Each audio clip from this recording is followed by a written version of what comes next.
기도하겠습니다. 하나님 아버지, 우리가 말씀 앞에 섰습니다. 이 말씀대로 우리의 심령 속에 이루어지는 축복이 있게 하여 주시옵고, 우리의 생각, 감정, 의지가, 우리의 삶이, 우리의 관계하는 모든 것들이 이 말씀의 역사로 하나님을 영화롭게 하는 저희들 되게 하여 주시기를 예수님의 이름으로 기도합니다. 아멘. 할렐루야. 반갑습니다. 잘 계셨습니까? 많이 보고 싶었습니다. 여러분 계셔서 행복합니다. 우리는 지금 계속해서 예수님이 그리스도다라고 하는 증거 시리즈를 나가고 있습니다. 예수님이 그리스도다라고 하는 것을 지금 현재는 간접적으로, 그러니까 예수님이 아직 본격적으로 공생애를 시작하시기 전, 예수님이 직접 자신이 그리스도인 것을 말씀하시기 전에 3년 동안 예수님이 내가 구약에 얘기한 그거, 너희들이 생각하는 바로 그 사람이 나다라고 하는 것을 3년 동안 다양한 방법으로 완벽하게 모든 일들을 통해서, 말씀과 표적을 통해서 그리스도인 것을 증거하시기 전에 간접적으로 완벽한 예수님이 그리스도이신 것을 증거하는 내용입니다. 예수님이 약속대로 오셨고, 그 오신 예수님을 첫 번째 하늘에서 천사들이 찬양했습니다. 가장 신령한 역정적인 천사가 찬양을 했어요. 그러면 땅에서 가장 천한, 멸시천대받은 죄인이니까 천벌을, 하나님 앞에 천벌을 받았으니까, 그리고 심각한 마귀의 문제, 어떤 문제가 있으니까 저 일을 하고 있는 저 사람, 누가 저 사람을 알아주겠어, 구원하겠어, 메시아가 오면은 모르겠어 하는 그 사람, 그 목자가 죄인을 대표해서 하늘과 땅에서 경배한 다음에 중간에 이제 유대인을 대표하는 두 증인 시몬과 안나가 율법을 이행하면서 예수님이 직접 이행하는 그 절차를 통해서, 물론 이제 예수님이 어렸으니까 부모가 했지만 그 일을 통해서 그리스도인 것을 얘기하고, 구약 대표하는 두 사람이 예수님이 그리스도인 것을 얘기한 다음에 오늘 본문의 위치는 특이합니다. 마태복음에 어떻게 이방인을 대표하는 이방인의 내용이 들어있냐 이거예요. 있을 수 없는 내용이 들어있다는 거지. 마태복음의 족보도 이상하거니와 마태복음에 이 동방박사의 내용이 들어있다는 것은 유대인들에게 엄청난 모욕과 같은 얘기였어요. 어떻게 우리가 읽는 책에, 이 마태복음 쓰신 자는 유대인이었거든요.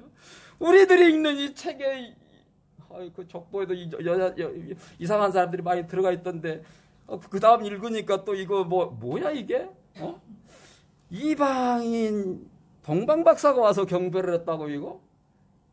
그러면 정상인 유대인들은, 정상적인 사람들은 막 분노하고 막 화를 내고 이럴 게 아니라 어떻게 해야 되겠습니까? 정상적인 사람은, 야, 이방인도 저렇게 경배하는데, 저 사람도 저렇게 경배하는데 나는 지금 뭐 하고 있는 거야? 이렇게 생각하는 것이 정상적인 사람이에요. 이게 겸손한 사람이에요. 그런데 유대인들은, 야, 다양한 반응이 이러는데 오늘의 네 종류의 반응이 일어나고 있습니다. 그래서 이 본문이 유대인들이 읽는 책에 기록됐다라고 하는 것도 참 신기한 거고요.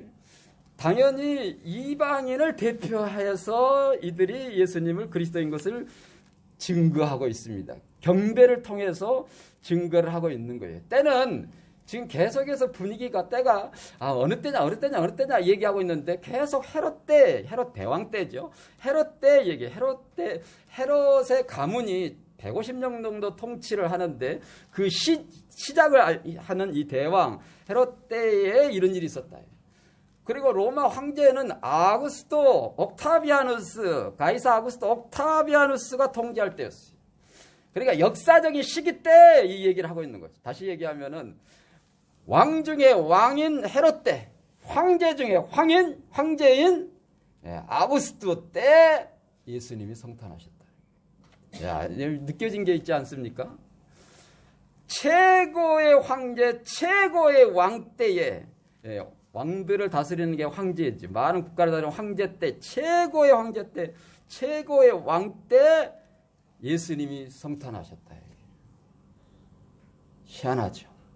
이 세상에 완벽하게 내 거다 하고 통치하고 있는 굉장한 권력자들이 있을 때에 만왕의 왕 되신 예수님이 오신 겁니다. 예. 우리 속에 이게 어느 집사님이 늘 그 얘기를 하시던데, 겸손해야 된다고. 예. 우리 속에 이 교만의 왕이 있어요. 물질의 왕이 있어요. 자식이라는 이 우상의 왕이 있어요. 자기 애, 나를 사랑하는, 나를 위한 그 어떤 왕이 있어요. 그 황제가 있어요. 예수님 말씀이 오면, 예수님 믿으면 내가 골라 잡는 것이죠. 골라 믿는 것이죠. 선택하는 것이죠. 내가 왕이기 때문에, 내가 황제이기 때문에, 이건 하고 안 하고 내가 할 수 있는 권한이 내게 있기 때문에 교만한 사람입니다. 이게 내가 황제고 내가 왕인 그런 상태인 것이죠. 그래서 이 때를 계속해서 강조를 하는데, 예수님이 역사적인 시기 때에 오셨는데, 오늘은 황제, 만왕의 왕이신 예수님이 황제 중에 황제, 왕 중에 왕이 통치하고 있을 그때에 성탄하셨다라고 하는 이 때를 계속해서 강조를 해가면서, 핵심 내용은 뭡니까? 그분은 그리스도다. 이 얘기를 계속해서 해가고 있는 거예요. 오늘은 동방박사들이 경배하면서 그 증거를 하고 있는 것입니다. 자, 이제 동방박사들이 헤롯 때의 베들레헴, 이 떡집이라는, 생명의 떡 대신 예수님이 오시는 그 떡집이라는 베들레헴에 예수님이 성탄하셨는데, 그 별을 따라가지 않고 예루살렘, 이 평화의 도시, 샬렘의 도시, 평화의 도시인 예루살렘에 갔어요. 예루살렘에서 이 베들레헴은 남쪽으로 7.2km밖에 안 떨어져 있어요. 아주 가깝게 붙어 있는 것이죠. 이 예루살렘에 간 이유가 있는 것이죠. 왜 예루살렘에 갔을까? 별을 따라갔으면 그냥 베들레헴으로 가면 될 텐데. 정치적인 이유가 있겠죠. 남의 나라를 들렸으니까 정치적인 이유가 있을 것이고, 증거하고자 하는 의의가 있는 거예요. 증거하는데, 유대인의 왕으로 나시니가 어디 계시냐? 어마어마한 청천벽력 같은 폭탄을 터뜨리는 것이죠. 엄청난 얘기를 하는 겁니다. 내가 왕인데 말이야, 내가 주인인데, 내 건데 뭐라고? 반역자가 태어났다고? 이런 그러면서 그냥 엄청난 분노가 일어나는 이런 상황이 이제 헤롯에게 있고, 유대 백성들은, 예루살렘에서 거민들은 이 눈치 저 눈치 보고, 도대체 이제 이 둘이 싸우다 보면 우리는 어떻게 되는 거야? 새우등 터지는 거야? 어떻게 되는 거야? 이런 상황에 있는 거 놀라면서 걱정 근심하는 그런 상황인데, 아무튼 간에 증거의 목적이 있는 것이죠. 유대인의 왕 메시아가 왔는데 너네들은 지금 뭐 하고 있냐? 이 얘기를 하고 있는 것이죠. 그러면서 하나님의 섭리의 목적이 있는 거예요. 이 일이 있어야만이, 바로 베들레헴 가면 이 일이 없어진대. 그 다음 일, 애언서가 성취돼. 메시아가 오면 이 중요한 이런 애언들이 성취되는데, 그 증거, 이것이 성취된 그 사람에게 바로 메시아다라고 하는 그 증표가 있었는데, 그것이 이 본문 다음에 나온 얘기죠. 그 일이 성취되게 하기 위해서 일을 하는 거예요. 참 하나님의 섭리는 우리가 좀 부족하지만, 이 세상 정치, 이 세상의 문화, 이 세상의 것들을 통해서도 하나님이 일하시는 것을 볼 수 있는데, 아무튼 하나님의 섭리는 묘하신다, 그런 의미를 갖고 있는 거지. 그래서 여기서 이제 이 유대인의 왕으로 나시가 어딨냐고 이 얘기를 할 때에 네 가지 반응이 일어납니다. 첫 번째 반응은 당연히 동방박사들이었습니다. 예수님을 증거한 것이죠. 유대인의 왕 그리스도가 어디서 났냐라고 하는 거예요. 교회에 이런 사람이 극소수입니다. 예. 교회 일꾼이 100명이면 4%가 교회 일꾼이다, 뭐 그런 얘기를 하지 않습니까? 10의 1이면 많은가? 4%? 예. 아무튼 협력자고 동역자고, 예, 같이 헌신하는 이 하나님의 사람들, 사역자들, 나는 일반 성도로서 하나님의 주어진 그 일을 내가 해내는 경배자, 예배자, 사명자로의 이 교회에 내가 정말 사명자로, 나는 정식 사역자는 아니지만 그런 마음으로 이 교회를 섬긴다. 집사님이 땀을 뻘뻘 흘리면서 오차를 준비하는 모습에 참 감사했습니다.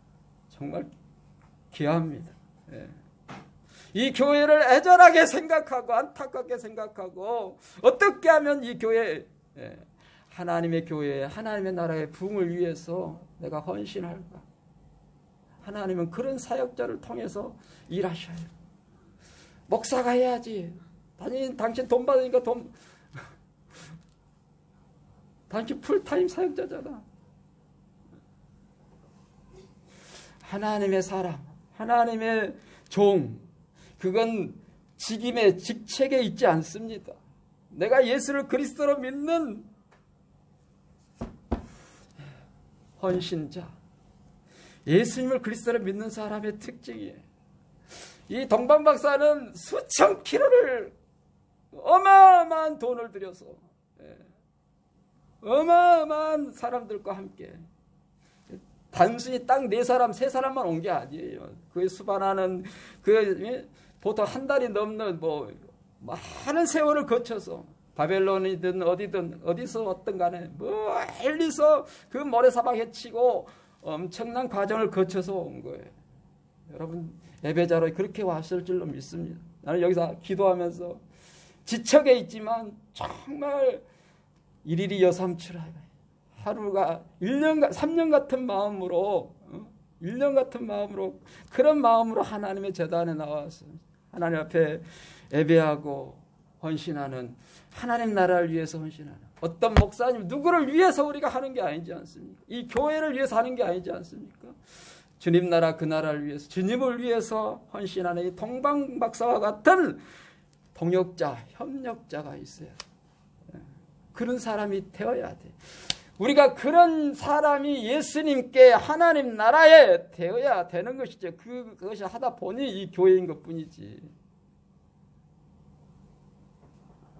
이런 동역자가 교회에 많지 않습니다. 하나님 나라에 이런 동역자가 많지 않습니다. 두 번째 사람들은 헤롯과 같은 사람이에요. 정반대에 쓴 사람이에요. 목사님 하는 말마다 딴지를 걸어. 하나님의 말씀에, 예수님의 말씀에 불순종해요. 그 명령을 따르지 않아요. 아주 강교해요. 기회주의자예요. 핍박자예요. 아주 잔인해요. 이 헤롯은 아주 잔인한 사람이었어요. 10명 이상의 처가 있었어요. 그런데 자기가 가장 총애하고 아끼던 그 아내를 죽여버립니다. 그 아들들 둘을 죽여버립니다. 장자를 죽여버립니다. 왜 그래? 이 사람이 70에 죽었는데 내 왕자를 누가 넘봐? 유대인의 왕이 났다고 네가 왕이야? 네가 유대인의 왕이야? 내가 지금 유대인의 왕인데 누가 내 자리를 탐내? 하면서 죽여버려. 헤롯은 참 16절에 보면은 이 8절만 보면은 그가 경배하기 위해서 목자들한테, 이 동방박사한테 물었다고 그러는데 여기까지 보면 믿음이 참 좋은 것 같아요. 그런데 16절에 보면은 다 죽이지 않습니까? 2살 아이로 다 죽여요. 아주 잔인한 사람. 그래서 자기가 사랑하는 아들, 자기 아내, 가장 예쁘고 아름답고 사랑했던 그 아내까지 죽입니다. 그리고 자기도 몇 살이 안 돼서 70에 죽어요. 며칠이 안 돼서 죽어요. 그런 아주 잔혹한 사람이었어요. 해방자였어요. 마귀 같은 사람인 것이죠. 핍박자였어요. 우리 마음에 사실 이런 마음이 또 있을 수 있어요. 우리 공동체에 이런 일이 있을 수가 있어요. 이런 사람. 예수님의 공동체에도 그런 사람이 있었거든요.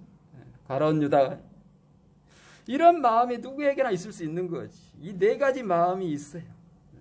세 번째 마음은 대제사장 서기관 같은 마음. 이 사람들은 성경을 기가 막히게, 서기관 율법사이들은 재판하는 사람들이에요. 기가 막히게 성경을 잘 알아요. 몇 장 몇 절 어디에, 미가서 5장 2절에, 사무엘하 5장 2절에, 역대상 11장 2절에 이게 다 나와 있습니다. 이 예언들이 되어 있습니다. 하면서 기가 막히게 얘기해줘요. 그런데 그대로 살지 않아요. 바리새인들이 왜 안악합니까? 성경은 기가 막히게 알고 그대로 살아요. 그런데 예수를 안 믿어요. 놀라운 것은 예수님이 그리스도인 것을, 구약을 성취한 그분이 메시아인 것을 그렇게 얘기를 해줘도 유대인들, 이 바리새인들, 유대인들 하면은 바리새인들, 서기관들, 대제사장들, 소위 종교 지도자들, 이 사람들은 예수를 안 믿어요. 지금으로 치자면 목사, 장로, 권사, 하여튼 수준 있다고 하는 사람들, 교회 30년, 50년, 우리가 3대, 5대 신앙생활 한다고 자랑하면서 떵떵거리는 그런 사람들. 교회 토지대감 너무 많아지. 예수를, 그리스도를 믿지 않아요. 삶은 보면 완벽해. 헌신도 많이 하고, 헌금도 많이 하고, 전도도 많이 하고, 그런데 중요한 것은 정작 예수님, 그리스도를 믿지 않아요. 언젠가는 그것이 드러나요. 자기의 속내가 드러나게 되는 것이지. 아주 교만한 사람들, 지식은 많으나 믿음이 없는 사람, 외식하는 사람, 그리고 마지막으로는 아주 무식한 사람들이, 무지한 사람들이, 이 눈치 보고 저 눈치 보고, 대부분의 이런 사람들이, 공동체의 대부분의 이런 사람들이, 유대도 마찬가지, 예루살렘도 대부분 이런 사람들이었어요. 그럼 우리가 헤롯 편에 서야 되는 거야? 제사장 편에 서야 되는 거야? 앞으로 그 어린아이 어디 있어? 그 유대인의 왕이라고 하는 그 사람 편에 서야 되는 거야? 이러면서 기회주의자 같이 엿보면서 세상적 사고를 가지고 이 눈치 저 눈치 보고 아주 무식한, 세상 것밖에 모르는 방관자 역할이에요. 공동체의 대부분의 이런 방관자들이 많습니다. 정확한 그런 의지가 없어요. 그런 사고 지식이 없어요. 주님이 원하시는 정확한 그 푯대가 없는 것이지. 그래서 그대로 따라가는 거예요. 이번 주 본문은 예수님을 만난 사람의 특징을 또 얘기를 하고 있는데, 정확하게 예수님을 알고 정확하게 전해. 유대인의 왕으로 나신 이가 청천벽력 같은 소리죠. 말도 안 되는 소리, 있을 수 없는, 어디 헤롯 앞에 가가지고 유대인의 왕으로 나신 이가 어디냐 이렇게 얘기하는 게 이게 말이 되는 거예요. 이게. 그런데 이 동방박사는 당당하게 얘기하는 것이죠. 메시아가 어디 있냐, 메시아가 어디서 났느냐 이 얘기를 물은 것이지. 여러분 총칼 앞에서도 담대하게 예수님 그리스도를 증거할 수 있어야 됩니다. 그런데 평상시에 못 전해요. 내 주위 사람들에게 그걸 못해요. 말이 안 되는 것이지. 예수님 만난 사람의 특징이에요. 지금 계속해서 그 특징이 이어지고 있어요. 역사적인 시기 때에 예수님이 이 땅에 오셨는데 그분이 그리스도다. 그러면서 계속해서 증거해 가는 거예요. 내가 지금 살고 있는 이 때에 예수님이 그리스도다. 나만 믿는 게 아니고 뭐예요? 계속해서 증거해 가는 거예요. 그것이 내 모습으로, 내 말로 증거해 가는 것이죠. 어떤 사람이 그러더라고요. 유명한 사람인데 그 사람이 착하게 산대요. 그 사람이 신앙을 가졌어요. 돈도 많고 읽고 다 이뤘는데 공허하니까 신앙을 갖기 위해서 여러 경전을 읽었는데 그 경전을 읽다 보니까 기독교가 답이라는 거예요. 그래서 이제 기독교를 전하기 시작해요. 이 사람 목사도 아닌데 유명한 사람이에요. 돈도 어마어마하게 많은 사람. 그런데 아마 여러분들 들어보셨을 텐데 그 친구가 이제 지금 한 200명 모아놓고 이제 그렇게 말씀을 전한대요. 그런데 이 친구 하는 말이, 내가 착하게 삽니다. 착하게 산다고 구원받지 않습니다. 내가 구원받기 위해서 착하게 살지 않습니다. 그런데 이 친구가 하는 얘기가, 착하게 산 이유는 내가 착하게 살면 내 얘기를 들어줄 것 같아서, 착하게 살아서 구원받지 못한 예수 그리스도를 믿어야 구원받아. 이 얘기를 하기 위해서 자기는 착하게 산다는 거예요. 세금도 토탈하지 않고. 그리고 그렇게 말이나 행동에 있어서 경건하게 살려고 한다는 거예요. 굉장히 일리 있는 말이에요. 예수를 그리스도로 믿는 그 사람의 특징이 어떻게 하든지 예수를 그리스도로 증거하려고 하는 거예요. 그리고 그 말씀을 따라갑니다. 민수기 24장 17절 그 별을 보고 경배하러 왔다고 얘기한 것과 같이 그 말씀, 저는 그 별이 그의 별이죠. 메시아의 별, 이 별이 뜨면 메시아가 탄생하는 것이고 메시아가 오신 증거고, 이 별을 따라서 그 마옥간을까지 가는 그 별, 예수님을 찾아가는 그 별이 저는 본문의 주제라고 생각합니다. 옛날, 그러니까 2000년 전에 하나님이 내비게이션을 줬어요. 별을 통해서 쫙 비춰서 베들레헴에 가서 예배하도록, 경배하도록 내비게이션, 인도하신 것이지. 이 시대의 내비게이션, 복음의 내비게이션, 복음서의 특별히 주제를 따라서 그 주제를 쭉 따라가다 보면, 정확한 주제로 정확하게 따라가다 보면 예수님을 곳곳에서 만나게 되는 거예요.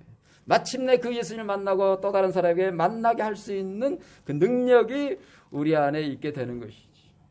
그리고 세 번째, 예수님을 만난 사람은 헌신하는 사람이 보배함을 열입니다. 자기의 가장 소중한 걸 내요.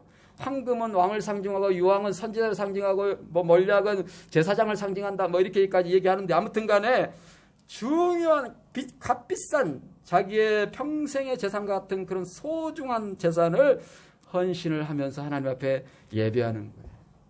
하나님이 우리를 받으시기 원하는 최고 예배가 뭘까요? 예수님이 하신 거예요. 부탁한 거예요. 전도해라. 하나님 나라의 복음을 전해라. 예수가 그리스도인 것을 전해라. 그것은 예수님의 모든 말씀으로 성령님과 함께 할 때 가능하다. 예수님 모든 말씀으로 양육해라. 이렇게 얘기하고 있어요. 그래서 예수님의 사역은 전도와 양육이에요. 전도와 양육을 통해서 네 안에, 그 사람 안에 하나님 나라가, 예수님이 구원자고 왕이 되는 샬롬의 나라가 이루어지도록 해라 하는 것이 예수님이 우리를 부탁한 명령이에요. 이 보배함을 주님 앞에 드릴 수 있어야 되는 거예요. 주님, 내가 멸류관 가지고 주 앞에 나갔습니다. 내가 주님 앞에 예배를 드립니다. 그런데 내가 이 보배입니다. 이 황금이고 유황이 몰약처럼 이 보배함을 여는 내가 보배함이 되어져서 내 주위에 전도와 양육을 통해서 주님의 그 명령을 통해서 이행함으로 열매를 주님 앞에 드리는 보배함이 접니다. 이 전도, 이 양육, 이렇게 명령 이행해서 내가 주님 이렇게 헌신했습니다. 받으십시오. 이게 예배예요. 이게 우리가 주님 재림할 때에 드려야 될 마지막 예배, 그리고 그분 앞에 드려야 할 보배함이라는 게, 목숨을 건 순종을 우리가 해야 되는 이 마지막 명령, 예수님이 우리에게 구원자 되시고 왕 되심을 선포하고 증거하는 이 일을 주님 오실 날까지 우리가 이행해야 되는 것이죠. 결론을 맺습니다. 본문에 유대인의 왕으로 나신 이가 어디 계시냐고 얘기한 이 일을 통해서 네 가지 반응이 일어나는 거예요. 그냥 무식하니 있는지 저는지 보는 사람, 핍박하는 사람, 협력하는 사람, 알기만 하는, 외식하는 이런 사람, 다양한 사람들이 있는데, 우리는 동방박사와 같이 그 수천 킬로를 마다하지 않고 수많은 재산, 수많은 이 동방박사들이 무릎을 꿇었다는 것은요, 자기들도 신격화가 돼 있고 자기도 신을 섬기고 있고 나중에는 왕이 됐다 뭐 그런 얘기도 하고 그러는데, 자기가 섬기는 신도 있고 그럴 텐데, 무릎을 꿇었단 말은, 경배했다는 이 말은 복종한다는 얘기예요. 모든 것을 당신 앞에 내 목숨까지 다 내려놓는다는 그런 의미인 것이지. 우리가 한 주 동안 남은 여생 우리 하나님의 사람으로서 이 땅에 살아가는 동안에 이런 경배자가 되어야 할 줄로 믿습니다. 언제 주님 오십니까? 내가 지금 이 보배함을 준비하고 있는데, 준비해놨는데, 주님 속히 어서 오시옵소서, 마라나타 하면서 주님을 맞이하는 우리 모두가 되어야 할 줄로 믿습니다. 기도하겠습니다. 하나님 아버지, 우리의 보배함이 열리는 그때에 빈 깡통이 되지 않기를 원합니다. 주님이 원하시는 그 예물이 그 안에 들어있기를 원합니다. 우리를 통해서 하시고자 하는 일, 마지막 그 명령 사역에 우리가 순종함으로 주님 앞에 드리는 우리의 삶이 되게 하여 주옵소서. 다 같이 통성으로 기도하겠습니다. 하나님 아버지 감사합니다. 동방박사의 경배를 통해서 우리가 어떻게 경배하며 주님 오실 날을 기다려야 될지를 알게 하시니 감사합니다. 우리를 통해서 하나님이 하시고자 하는 일이 있으실 텐데, 주님 이 눈치 저 눈치 보지 아니하고 외방하지 아니하고 말다라고 하면서 교만하지 아니하고 무지하지 않고 적극적으로 협력하며 동역하며 하나님의 나라를 위해서 동방박사같이 경배하고 사역하는, 예배하는 우리가 되어져서 주님 나라를 위하여서, 주님을 위해서 영화롭게 하는 헌신이 우리에게 있게 하여 주시옵소서. 예수 그리스도의 이름으로 기도하옵나이다. 아멘.